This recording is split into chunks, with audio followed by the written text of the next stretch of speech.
Buenas noches, mis hermanos. Cani, para mí ha sido un placer verte nuevamente después de tantos años. Y igualmente a todos los que están en el grupo, a Elizabeth Brito también. Para mí es un placer verlos a todos.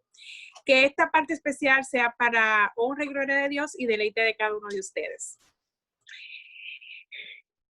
El poder del cristiano está en la oración. El que ora constante vencerá en todo tiempo la tentación. El poder del cristiano está en Jesús. Y Cristo nos dijo, ora siempre, siempre, porque la respuesta está en la oración. Y el enemigo caerá vencido, caerá ante tus pies. Y en toda lucha y en toda prueba tú podrás vencer. Si oras ferviente con toda tu mente y tu corazón, las fuerzas del mal querrán destruirte y tú ferirte, pero no podrán. Y el enemigo caerá vencido, caerá ante tus pies. Y en toda prueba y en toda fuerza tú podrás vencer. Si oras ferviente con toda tu mente y tu corazón, las fuerzas del mal querrán destruirte y tú ferirte, pero no podrán. El poder del cristiano está en la oración. El que ora constante vencerá en todo tiempo la tentación.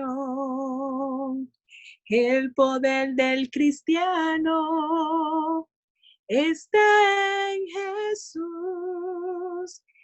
Y Cristo nos dijo, ora siempre, siempre, porque la respuesta está en la oración.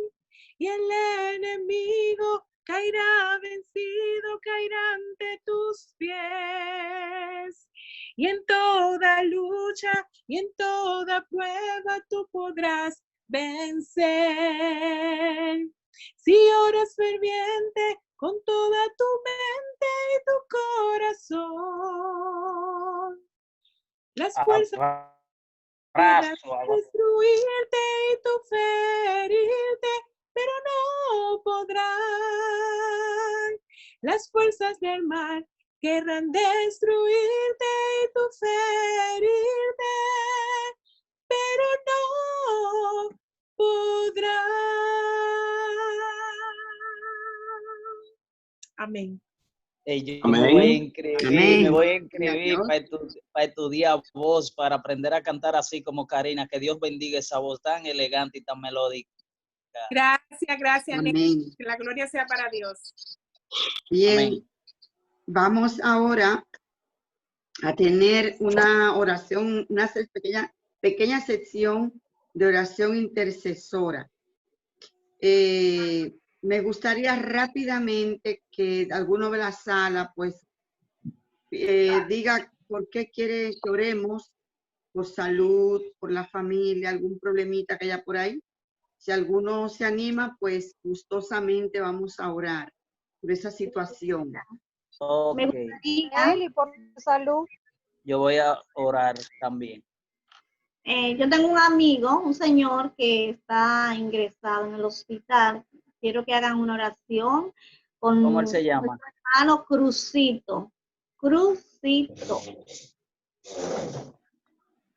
Okay. Muy bien. Néstor, luego, más tarde, si vamos a necesitar a lo mejor más oraciones, pero como el tiempo avanza, voy a tener esta oración para darle ya paso a otra persona que va a participar. Ok. Yo pensé que era ahora que íbamos a orar a alguien aquí. Está bien. Vamos a orar. Luego, más tarde, podemos retomar la sección de pedidos. Pero vamos a orar por Cruzito y vamos a orar por salud. Gracias, cariño. Gracias por tu linda disposición siempre. Oremos. Padre de amor, gracias te damos. Gracias, Señor, porque tú eres bueno y para siempre son tus misericordias. En esta hora, oh mi Dios, queremos pedirte, hacerte un pedido muy especial y es por la salud. En estos momentos, Señor, necesitamos salud, salud física, salud emocional, salud espiritual. Que tú, Dios, con esas manos llenas de amor, llenas de misericordia, pueda visitar cada enfermo en un hospital. Hay mucho dolor, hay mucho sufrimiento, hay muchas personas solas que están enfermas con este COVID y no pueden ser visitadas por nadie por temor al contagio.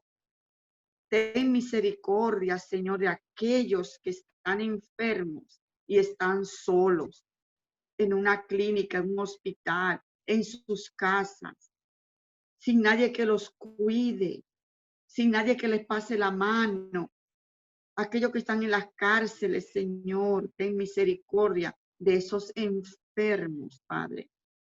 Te pedimos en esta noche, Señor, por tu amor infinito, que envía a tus ángeles, esos ángeles maravillosos, siervos tuyos, consiervo nuestro, que puedan visitar a cada persona que esté padeciendo este mal y que está solo en su casa, en un hospital, en una clínica, en la cárcel, en cualquier rinconcito de este planeta que es un puntito en este vasto universo. Que tú mande a tus ángeles, Señor, que le llenen de consuelo, de paz, de tranquilidad, para que ellos sientan que hay un Dios que les ama y está con ellos en estos momentos difíciles, donde hay pérdidas de familiares, de amigos. Mi Dios, también queremos pedirte por Cruzito, que está enfermo, que tu amor y tu misericordia sean con él, y que tú pases tu mano sobre él, para que él pueda ser sanado y restaurado. Oh, mi Dios, ponemos todos estos enfermos en tus manos llenas de misericordia, unas manos que curaron a tantos y tantos y siguen curando a tantos más. Lo ponemos en tus manos llenas de amor, para que tú obres poderosamente en todas estas vidas que ahora mismo te necesitan. Te lo pedimos, oh Dios, en el nombre de Jesús. Amén. Amén. Amén. Ay, qué rico. Bien, buenas noches. Pienso que ya el ambiente está preparado para que escuchemos palabras de Dios. Quiero dar las gracias de manera formal al pastor Roberto García por haber aceptado la invitación gustosamente de estar con nosotros en esta sala de amigos de Betania por siempre. Que el Señor Roberto García te siga usando, que sigas empleando todos tus talentos a su servicio. El tiempo, Roberto García, es todo tuyo. ¿A qué hora máximo? Son las 8:19 aquí en este lado del mundo. Hasta que el Espíritu te diga. Amén, amén, hasta que el Espíritu diga. Bueno, entonces yo quiero hacerle una petición. Rodolfo, buenas noches. Yo quiero hacerle una petición a todos los que están del otro lado de la pantalla para que pongan su micrófono en mute y entonces solamente pueda escucharse la voz de un servidor para que no nos desviemos del mensaje de esta noche. Así que por favor todos le dan a su microfonito que se ponga rojo y entonces ahí solamente sale un servidor hablando y entonces podemos todos prestar atención. En los días anteriores hemos estado conversando sobre Mateo capítulo 24, los versículos del 1 al 14 y luego del 15 al 26. En este estudio hemos visto que hay una doble y en algunas ocasiones una triple aplicación de la profecía. Hasta este versículo 26 se encuentra una doble aplicación del texto. A partir del versículo 29, entonces todo se refiere a la segunda abominación o al tiempo final de la historia. Yo lo siento por los que no estuvieron anoche, porque no van a entender lo que son las abominaciones. Y entonces, el versículo 29 yo lo voy a leer ahora, pero antes de leerlo me gustaría tener una palabra de oración para que Dios nos dirija en este mensaje. Padre nuestro que estás en los cielos, te damos gracias por el privilegio grande, maravilloso y extraordinario que tú nos das, Señor, de poder ser tus hijos. Padre, permite que al abrir tu palabra hoy tu Santo Espíritu pueda limpiarnos del pecado, pueda abrir nuestro entendimiento, pueda ayudarnos a aplicar en nuestras vidas el mensaje que vamos a aprender y a estar apercibidos, Señor, para que cuando tú vengas en gloria y majestad podamos tener un lugar contigo para siempre. Padre, responde todas las oraciones que se han hecho esta noche conforme a tus misericordias. Visita a los enfermos, a los que están en problemas, Señor, en sus casas, en su escuela, en su trabajo, los que tienen dificultades con esta enfermedad que anda arropando el mundo. Padre, sé con ellos y muestra tu mano de misericordia a cada uno. Gracias porque tú siempre haces maravillas en medio nuestro. En el nombre de Cristo Jesús te lo pedimos. Amén. Bueno, vamos a leer el versículo 29 de Mateo capítulo 24 y va a ser nuestro tema de esta noche. Y mañana entonces tratamos los versículos siguientes. Dice, inmediatamente después de la tribulación de aquellos días, el sol se oscurecerá y la luna no dará su resplandor y las estrellas caerán del cielo y las potencias de los cielos serán conmovidas. Este va a ser nuestro tema de esta noche. Vamos a descubrir primero algunas cosas que están en el texto. La tribulación. ¿Qué es la tribulación de aquellos días? El texto dice en uno de los versículos anteriores, mas si aquellos días no fueren acortados,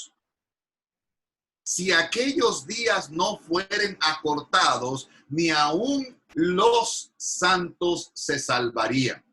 En pocas palabras, está diciendo el texto que habría tribulación. Durante los primeros 300 años de la historia del cristianismo, los cristianos fueron perseguidos por los emperadores romanos, hasta el punto de que un día Nerón quiso hacer un arbolito de Navidad en su palacio, acusó a los cristianos de haber incendiado a Roma, que fue él que lo hizo, y entonces hizo un arbolito de Navidad en su palacio, le cortó la cabeza a muchos cristianos, la puso en la estaca, le puso brea en la cabeza de los cristianos y le prendió fuego y hizo un árbol de Navidad con todos los cristianos que habían muerto víctimas de la persecución de este emperador Nerón. Durante los primeros 300 años de la historia del cristianismo, la iglesia no tuvo identidad a nivel nacional. La iglesia romana, que ustedes saben que adquirió el poder de parte de los emperadores, no tuvo autoridad hasta el 508 con la desaparición del último imperio arriano. Los primeros 4 concilios de la iglesia fueron convocados por el emperador, no por el obispo de Roma, sino por el emperador. Hasta el punto de que el obispo de Roma en algunas ocasiones, como el concilio de Nicea, no asistió al concilio y todavía el concilio se hizo porque el emperador era el que dirigía el concilio, porque recuérdense, el emperador venía de una religión pagana y en la religión pagana el emperador era 2 cosas.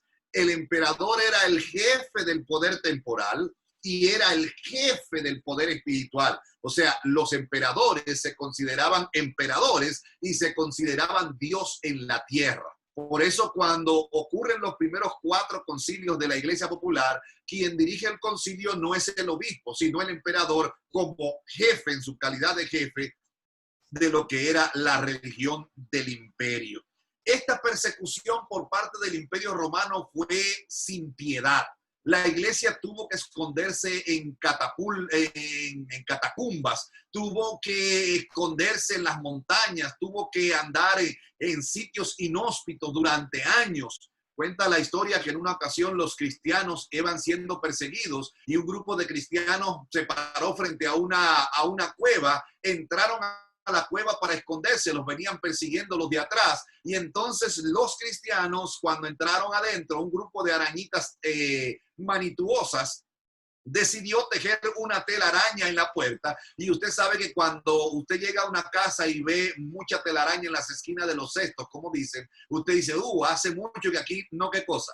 No se limpia. Entonces, cuando los perseguidores llegaron y vieron la telaraña en la puerta de la cueva, dijeron, hace mucho que aquí no entra nadie, y siguieron su camino. Y ahí salió un dicho en la iglesia de las catacumbas que decía que para el cristiano, con Dios, una muralla, una telaraña es como una muralla, pero sin Dios, una muralla es como una telaraña. Y si no, pregúntenle a las gentes de Jericó que las murallas se cayeron cuando los hijos de Dios gritaron fuertemente.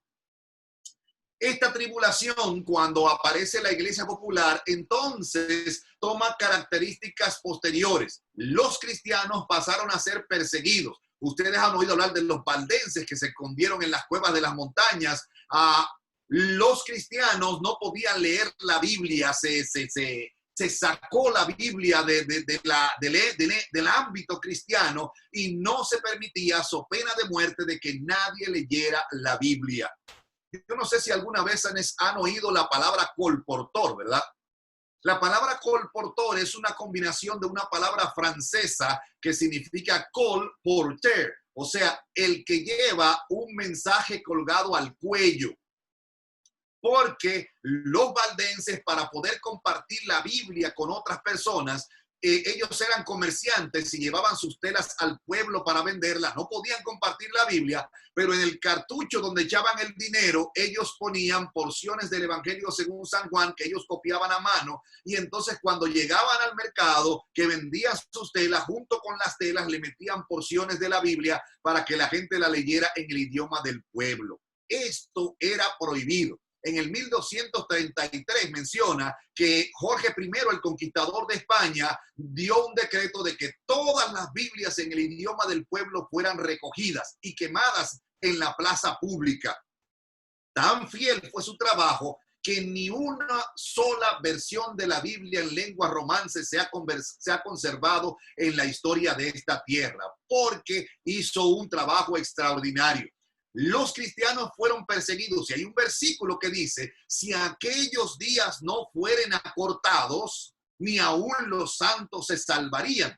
Entonces, este texto menciona de que algo ocurrió. Recuerden que el periodo de gobierno de la iglesia era del 538 hasta el 1798, que era tiempos y la mitad de un tiempo, o 1260 años, o 3 años y medio, como usted lo quiera conocer. Era un periodo en el cual la iglesia iba a tener poder para perseguir a los cristianos, hasta el punto que dice que el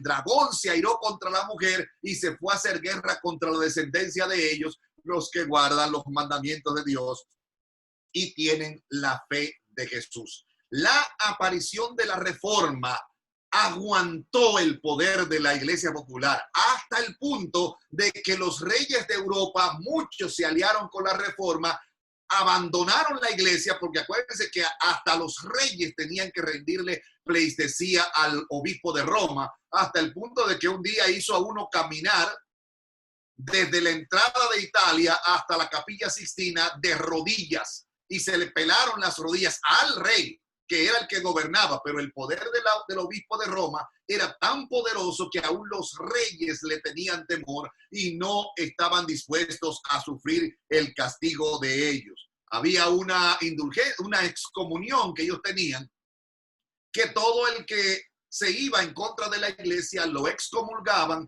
y entonces lo guillotinaban, lo echaban al río, lo pasaban a la hoguera. Apareció una institución en España llamada la Inquisición, que se encargó de matar millones y millones y millones y millones de cristianos, los cuales fueron perseguidos por su fe. Hasta la República Dominicana llegó la Inquisición. Yo no sé si ustedes se acuerdan que Fray Bartolomé de las Casas llevó la Inquisición a Santo Domingo, llevó la Inquisición a México.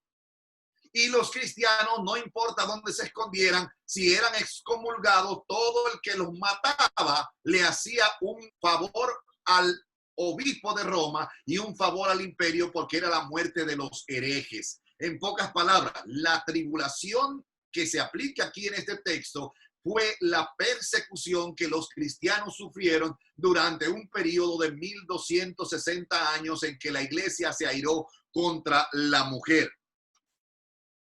El texto sigue diciendo que después de la tribulación de aquellos días, o sea, después de 1700 o alrededor de 1798, iban a ocurrir algunos acontecimientos que menciona la palabra en el versículo 29. Por ejemplo, en Lucas 21, 25, recuerden, Marcos 13, Lucas 21 y Mateo 24 es el mismo texto. Lucas 21, 25 dice, entonces habrá señal en el sol, en la luna y en las estrellas. Hay 3 referencias bíblicas que hablan de esto. Vamos a buscarla para que no se equivoquen pensando que son las mismas. Vamos al libro de Joel. Joel capítulo 2, versículo 29 y 30. Pues vamos a leer el 31 para gozarnos con él.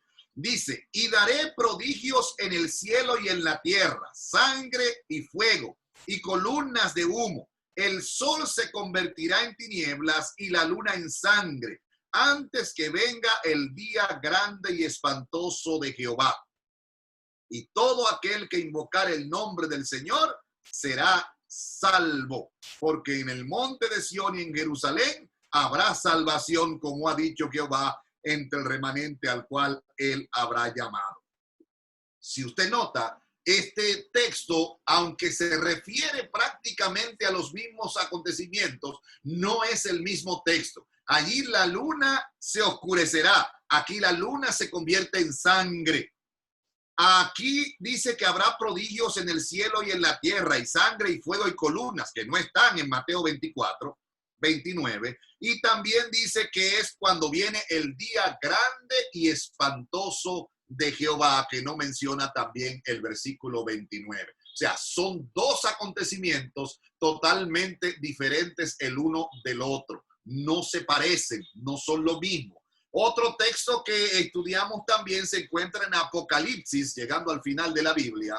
Me gustaría que tuvieran sus Biblias a mano para que podamos entender. Apocalipsis capítulo 6, versículos 11 en adelante. Vamos a leer, 12 y 13. Vamos a leer. Miré cuando abrió el 7º sello y he aquí que hubo un gran terremoto y el sol se puso negro como tela de silicio y la luna se volvió toda sangre. Y las estrellas del cielo cayeron sobre la tierra como la higuera deja caer sus higos cuando es sacudida por un fuerte viento. Y el cielo se desvaneció como un pergamino que se enrolla y todo monte y toda isla se movió de su lugar. Si notan, este texto se parece más al de Joel que al de Mateo 24. O sea, no es el mismo acontecimiento porque ocurren en 2 épocas diferentes. Según esta de Apocalipsis 6, el cielo se enrolla. Eso ocurre al final cuando Cristo viene por segunda vez, no al final del tiempo de tribulación, como establece Mateo. Si notan, es para el día del juicio, la profecía de Joel, no cuando ocurre al final de la tribulación de aquellos días. O sea, aunque se menciona en Mateo, Mateo no lo hace de una manera cronológica, sino que Mateo establece los acontecimientos, pero no lo pone en orden cronológico, como por ejemplo Apocalipsis o Joel, que lo mencionan tal cual ocurren los hechos. El sol se oscurecerá. ¿Cuándo ocurrió esto? Aquí donde yo vivo, el territorio donde vivo, es un territorio santo, se llama Nueva Inglaterra. En esta Nueva Inglaterra ocurrió, por ejemplo, vamos a hacerlo en orden, como dice. Lo primero que ocurrió fue en 1755, el 10 de noviembre de 1755. Un gran terremoto que ocurrió. Dice que este terremoto, la mayoría de los teólogos están de acuerdo en que fue el terremoto de Lisboa, que ocurrió el 10 de noviembre del año 1755, alrededor de 1798, que era cuando decía la profecía que terminaría el poder del gobierno romano. Este terremoto, dicen los historiadores, que estremeció o desapareció a Portugal, porque Portugal lo acabó el terremoto, se sintió en todo el norte del África y hasta en las costas de América, dicen los historiadores, que se sintió ese terremoto que ocurrió, el terremoto de Lisboa, que acabó con millones de vidas en toda el área de Portugal, donde fue el epicentro de este terremoto. Los teólogos están de acuerdo en que este texto de que había un terremoto es el terremoto de Lisboa que ocurrió en aquel entonces. El sol se oscurecerá.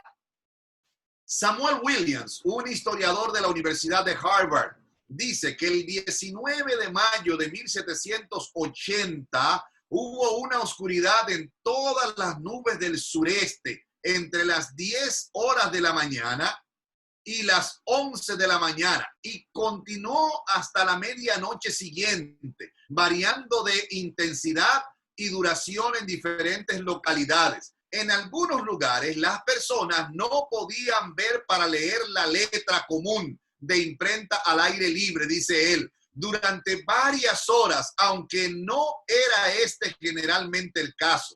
Se encendieron velas en las casas, las aves cantaron sus cantos nocturnos, desaparecieron y guardaron silencio.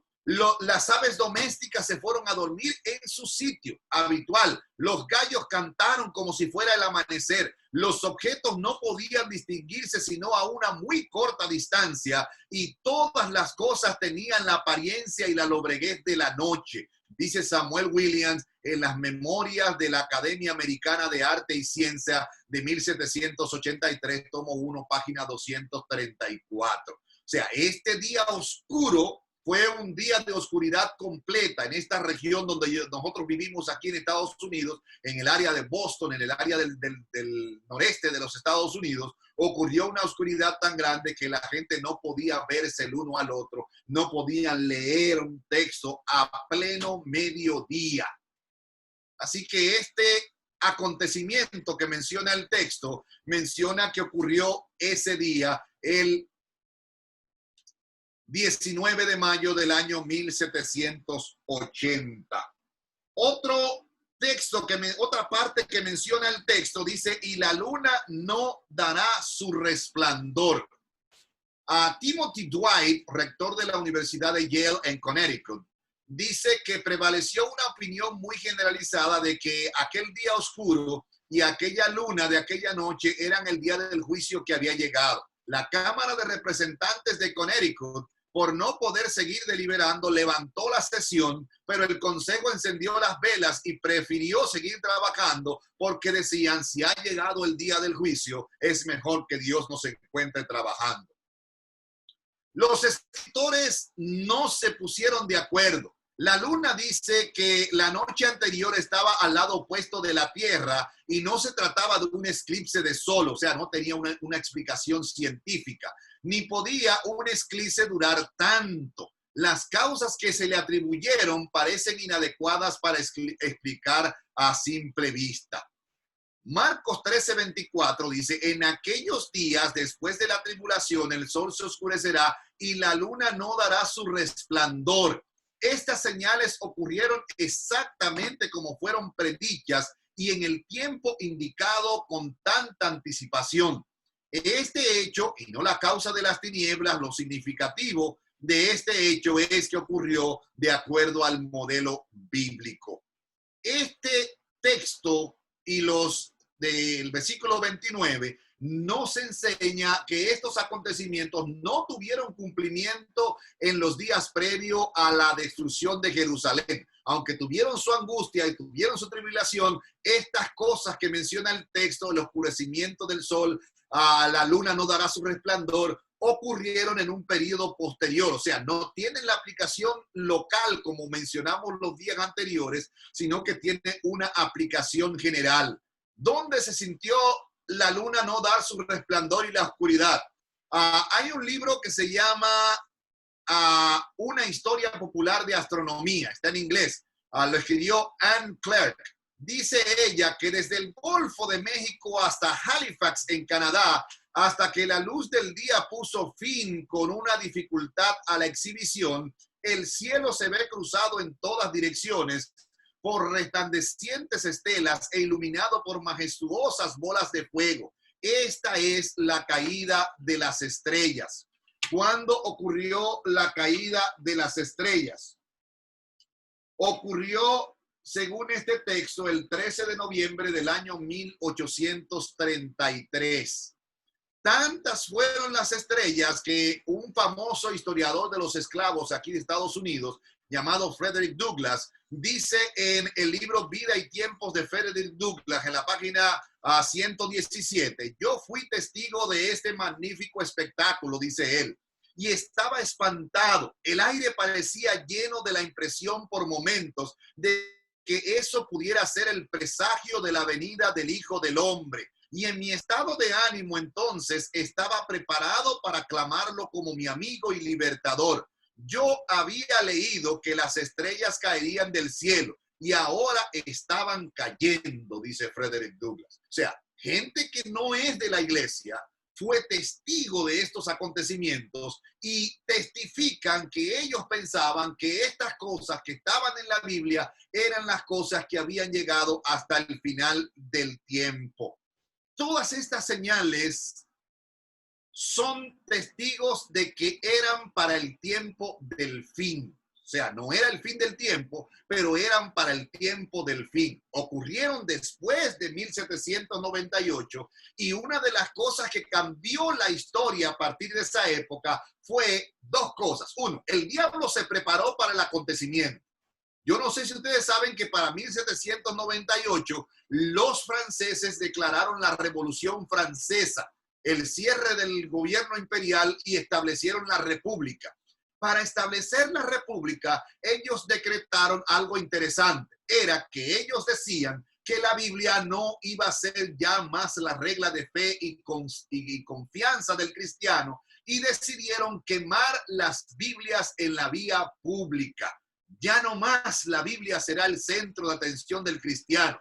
Tomaron en ese año a una mujer prostituta, dice el conflicto de los siglos, que servía en uno de los bares de la ciudad, la llevaron en un carro imperial y la pusieron en una ceremonia que hicieron donde entronizaron lo que se llama la diosa de la razón. No sé si alguna vez han visto lo que se llama la Estatua de la Libertad. Esa estatua es un regalo de Francia a los Estados Unidos y es un símbolo de lo que ocurrió en la Revolución Francesa, que era parte de ese acontecimiento. Los de la Revolución dijeron, esta ahora es nuestra diosa de la razón, la mujer prostituta. Esta va a ser la que nos va a guiar, ya no más religión, ya no más cristianos. Y entonces ocurrió una cosa que se llama el secularismo. El diablo trató en la antigüedad de borrar la iglesia cristiana y de borrar la palabra de Dios de la faz de la tierra. No pudo. Mientras más cristianos mataban en la Edad Media, más se multiplicaban. Y decían los perseguidores, parece que cuando matamos los cristianos, la sangre de ellos se vuelve como semilla porque se multiplican. Y entonces el diablo decidió cambiar la táctica. A partir de la Revolución Francesa declaró que no se podía creer más en la Biblia. Renato Descartes, Rousseau, dos filósofos franceses de la época, dijeron que Dios se había muerto y declararon la muerte de Dios.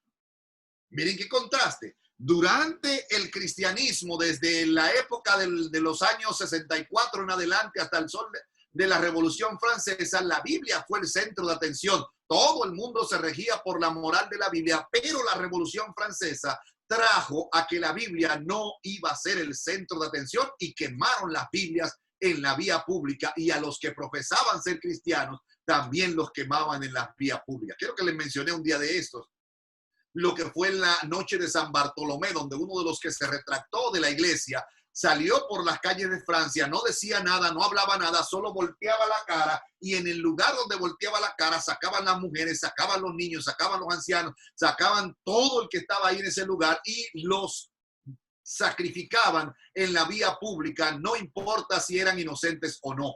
Así de drástica fue la Revolución Francesa que trajo el secularismo al mundo.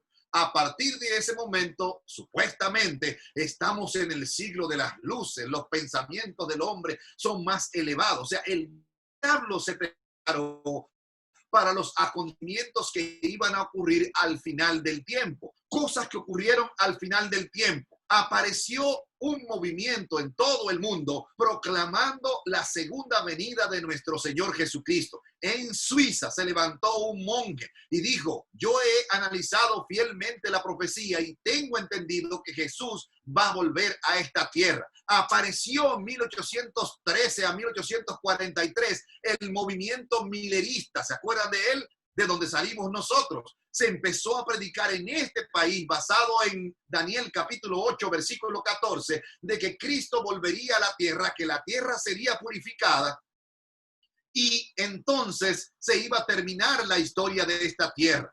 Eso ocurrió aquí en Estados Unidos, en esta zona del país.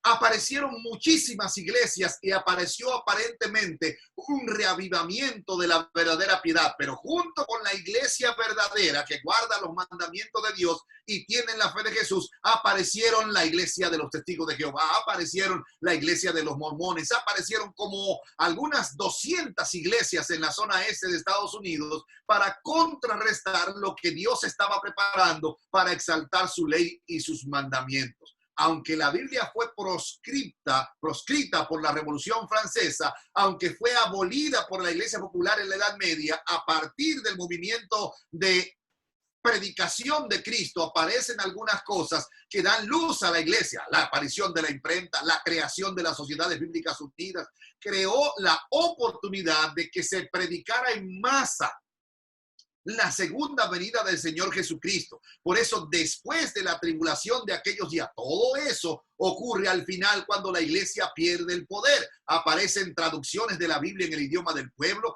Casiodoro de Reina tradujo la Biblia al idioma español. Cipriano de Valera hizo una revisión en 1602. Tyndale tradujo la Biblia al inglés. Martín Lutero la tradujo al alemán. O sea, la aparición de la Reforma trae algunas cosas que eran prohibidas anteriormente y hoy usted puede andar con su Biblia en la mano simple y llanamente porque esos hombres se levantaron a costa de sus vidas y entregaron sus vidas para que usted pudiera tener la verdad en este tiempo del fin. O sea, después de la tribulación de aquellos días ocurrirían estos acontecimientos y esos acontecimientos demuestran que las cosas iban a acontecer al final del tiempo. Nos enseña dos cosas. Uno, todo se mueve, pero todo se mueve conforme a la voluntad de Dios.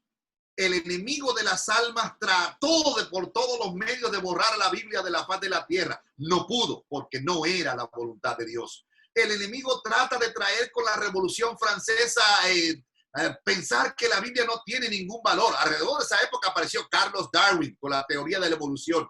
Alrededor de esa época apareció el pensamiento humanista, que trajo que debemos analizarnos interiormente, que nosotros somos los importantes, el importante no es Dios, a partir de ahora los importantes somos nosotros. Y empezaron la gente a tratar de hacer que cambiáramos el foco de atención. La salvación no se encuentra en el hombre. La salvación no se encuentra en el ser humano. El perdón de los pecados no está en el hombre, aunque la iglesia quiso imponer que los sacerdotes perdonaran los pecados. La única oportunidad de salvación está en Jesucristo. Por eso es que después de la tribulación de aquellos días, todo esto acontecería. Y el versículo 30 entonces da la introducción a lo que sería el resultado final después de todo lo que pasaría en el final del tiempo. Dice, entonces aparecerá la última señal. ¿Cuál es la última señal? La señal del Hijo del Hombre en el cielo. Y entonces lamentarán todas las tribus de la tierra y verán al Hijo del Hombre viniendo sobre las nubes del cielo con gran poder y gloria. Ese es el final de la historia. Aunque los franceses quisieron decir que la Biblia no tenía valor, todavía Jesús va a volver. Aunque los darwinianos pensaron que el mundo era fruto de una evolución que no tiene sentido porque no hay forma de probarlo, porque usted no puede saber cosas que ocurrieron hace millones de años. Es más fácil y requiere menos fe creer en un así dice Jehová que creer todas las teorías que inventaron Darwin, Linneo y todos los que vinieron después de ellos, diciendo que éramos fruto de un proceso evolutivo.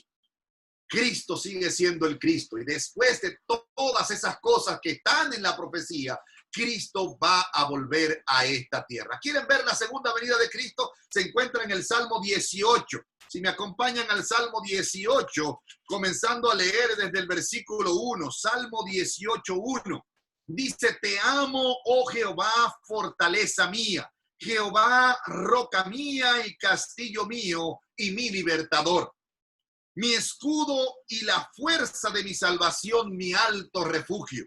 Invocaré a Jehová, quien es digno de ser alabado, y seré salvo de mis enemigos. Y oigan lo que dice el verso 4.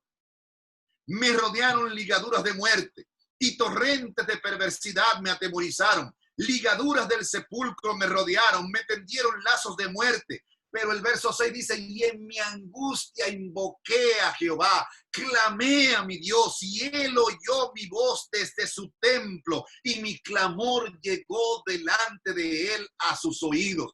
En medio de la persecución, en medio de los problemas, en medio de las dificultades, su pueblo clama al dador de la vida y él se decide a volver a esta tierra. Es fruto de tu oración y la mía que Jesús va a volver a esta tierra cuando llegue el final del tiempo. Dice el verso 7, y la tierra fue conmovida y tembló, se conmovieron los cimientos de los montes porque se indignó él. Humo subió de su nariz y de su boca fuego consumidor. Carbones fueron por él encendidos e inclinó los cielos y descendió y había densas tinieblas alrededor de sí. Cabalgó, dice el texto, sobre un querubín y voló. Voló sobre las alas del viento, puso tinieblas por su escondedero, por cortina suya, alrededor de sí oscuridad de aguas, nubes de los cielos. Cristo se decide a volver a esta tierra.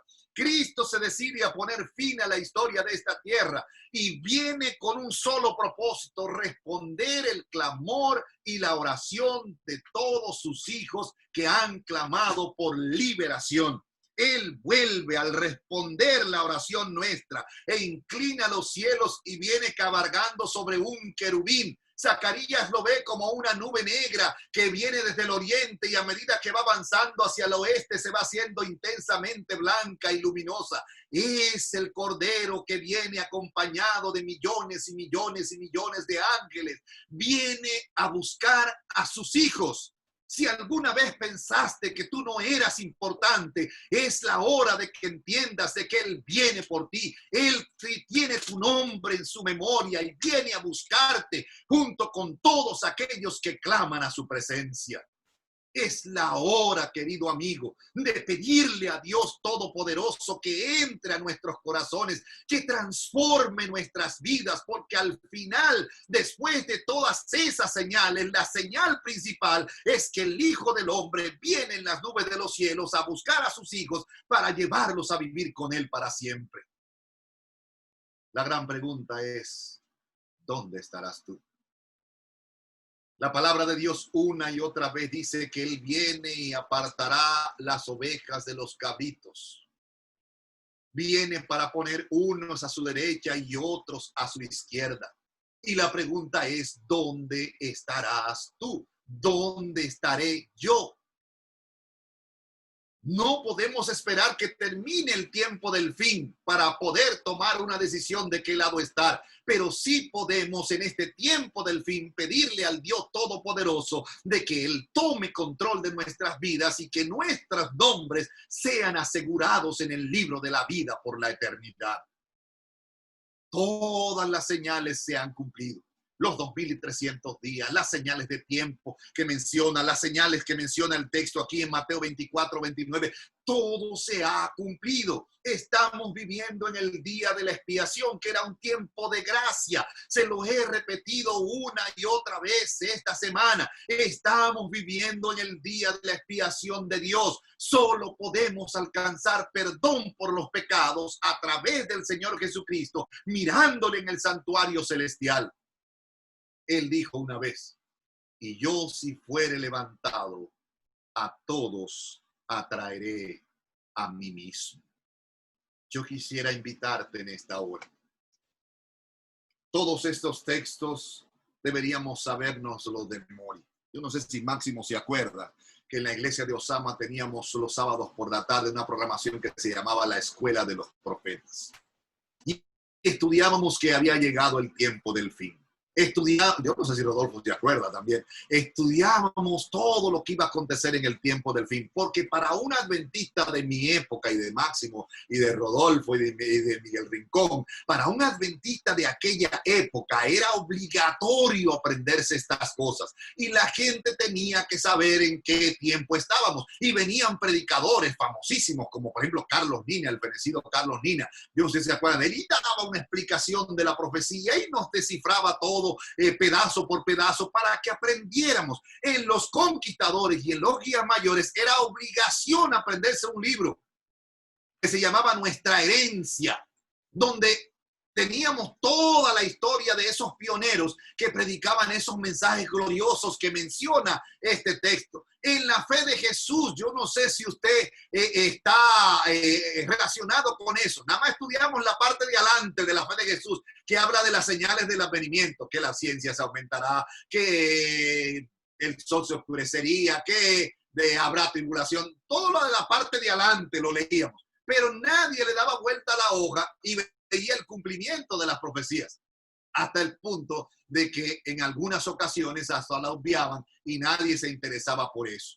Hoy hasta es difícil encontrar a personas que hayan leído por lo menos un libro del espíritu de profecía.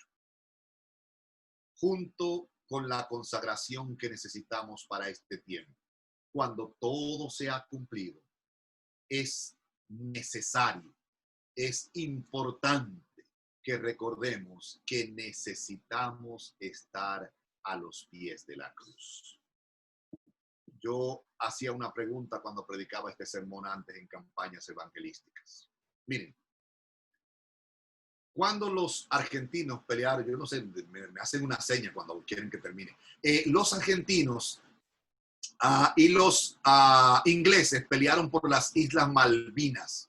¿Ustedes se acuerdan de eso? La Falkland Islands, lo que son americanos. Cuando los ingleses iban a pelear, no peleaban con los argentinos de día. Los argentinos perseguían. Los ingleses corre.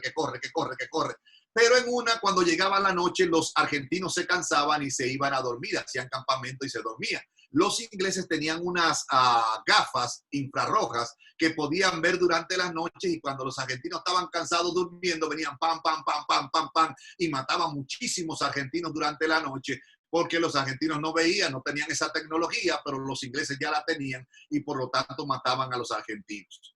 La historia que les conté al principio de la telaraña. Ahora, por ejemplo, hay satélites infrarrojos. Aquí a una persona en Maryland, por ejemplo, le mandaron una multa a su casa porque un satélite desde el espacio tomó una placa porque él iba a más de 100 millas por hora de velocidad y entonces tomaron una foto de su placa con los números de la placa y le mandaron una multa a la puerta de su casa.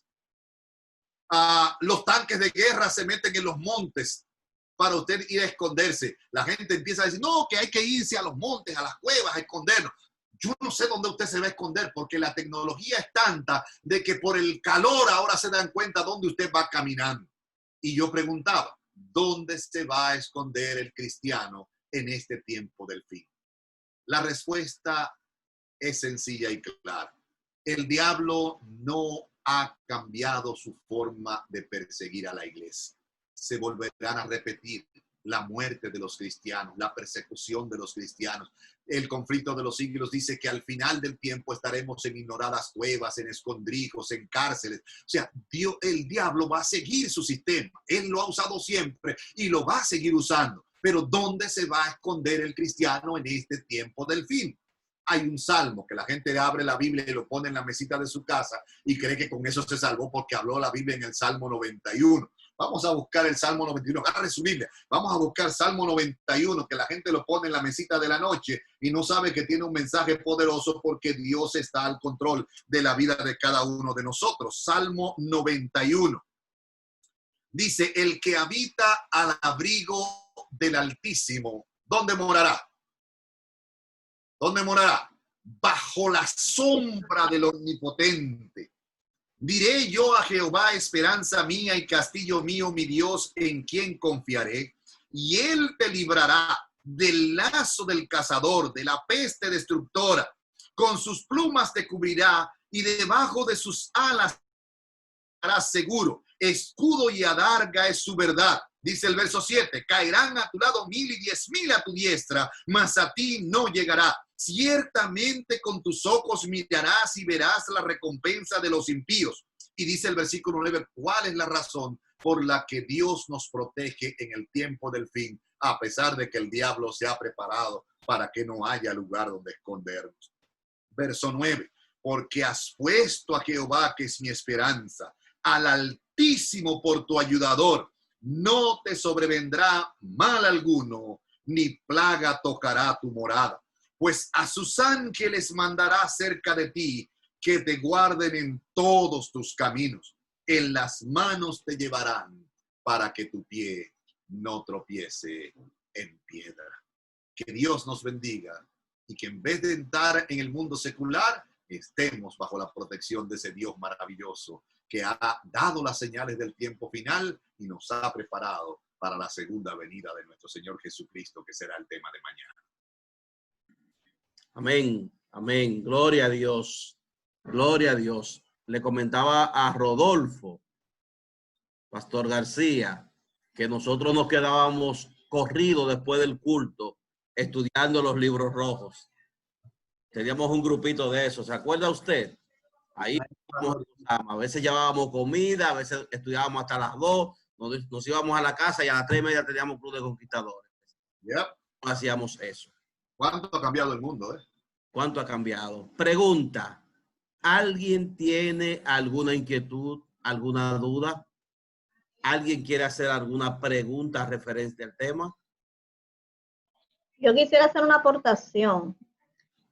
Usted, Elizabeth. Que ustedes decían y el pastor también.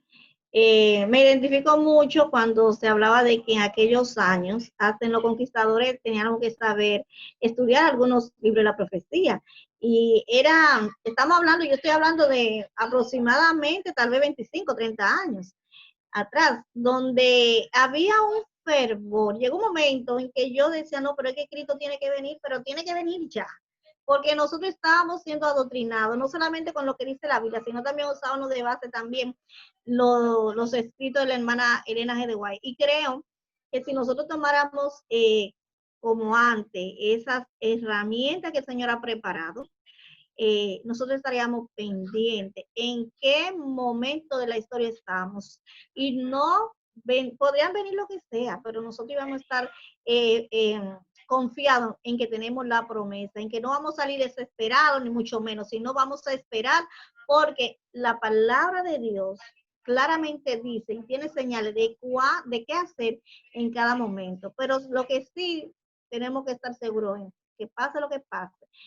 Hay un salmo que nos dice que estamos bajo su sana. El Señor cuidará, protegerá a su pueblo, de acuerdo a la obediencia y al deseo que tengamos de servirle y de serle fiel ante cualquier adversidad.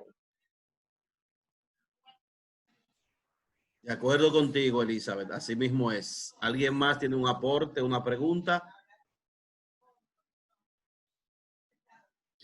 Voy a hacer una pregunta de rigor para aclarar un poquito. Entonces, ya todas las señales que tenemos en Mateo 24, 29 se dieron, se cumplieron. Ya el pastor nos explicó cada una de ellas. Entonces, lo que falta definitivamente es solamente la señal final de la venida del Hijo del Hombre. ¿Es así o no es así, pastor? Es así, eso es correcto. Si ustedes leen El Conflicto de los Siglos, se darán cuenta de que después de el tema del tiempo de angustia, el capítulo que sigue es la liberación del pueblo de Dios. O sea, después de la tribulación, el cumplimiento de las señales, lo que viene es el final de la historia. Ya Cristo viene después de ahí. Elizabeth está preguntando de la ley dominical. Creo que hablamos un poquito de eso ayer, ¿verdad? De la ley dominical nacional. Eso va a ocurrir. No es una profecía de tiempo.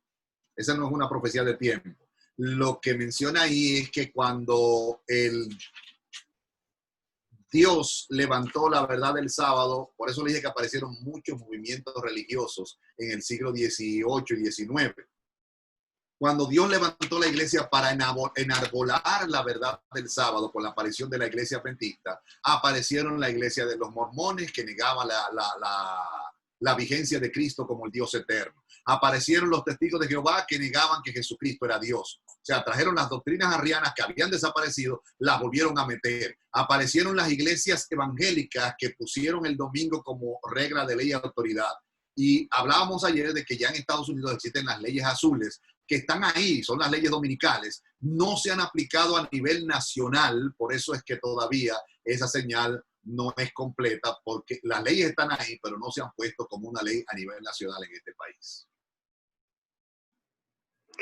Buenas noches, pastor. Una pregunta. ¿Por qué le dicen las leyes azules? No he preguntado eso nunca, pero se llaman The Blue Laws aquí en Estados Unidos, o sea, las leyes azules. Supuestamente el asunto era que ellos querían que la gente fuera a la iglesia. Y entonces cuando llegaron los peregrinos, que fueron los que fundaron esta parte del país, querían que todo el mundo fuera consagrado. Y obligaban a la gente a ir a la iglesia. Y al que no iba a la iglesia lo tildaban de brujo. Yo no sé si usted ha ido a hablar una vez de Salem en Massachusetts, de un grupo de mujeres que supuestamente invocaban a los demonios. El que no asistía a la iglesia lo consideraban brujo. Este estado, donde yo vivo, el estado de Rhode Island, lo fundó Roger Williams, que está en el conflicto de los siglos, y estableció aquí en este pueblo un monumento que lo quitaron recientemente, que decía que aquí en este lugar se podía adorar a Dios libremente, porque este lugar era una iglesia sin papa y un estado sin rey. Eso está en el conflicto de los siglos, porque el enemigo se preparó para contrarrestar lo que Dios estaba trayendo de la segunda venida. Y déjeme decirle, falta un tercer cumplimiento, que es de donde vamos a entrar mañana, que es que el mismo Satanás va a hacer su aparición como Cristo en las nubes de los cielos. Pero le voy a dejar eso para mañana, porque eso es parte del tema. Otra pregunta, pastor. ¿Es cierto que hay algunas señales que se vuelven a repetir? No te escuché, Samuel, ahora. Que sí es cierto que habrán algunas señales que se volverán a repetir para los últimos. Bueno, yo les dije ayer que había un primer cumplimiento, un segundo cumplimiento y un tercer cumplimiento de la abominación asoladora. Por eso es importante que venga todos los días. Esa abominación asoladora número 3 también es el cumplimiento de la profecía.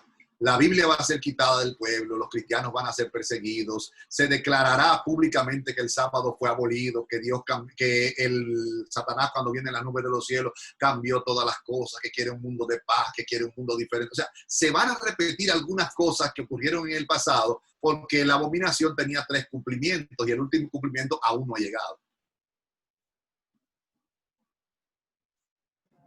Por eso pareciera como que una profecía se está repitiendo. Que son 3 veces que tiene que cumplirse. Hasta que sea el final. Bien. Nada, pastor. Antes de despedirnos, ore por nosotros para que el Señor abra nuestros entendimientos y podamos captar el mensaje que usted nos está dando durante esta semana. Dios lo bendiga mucho y ore por nosotros.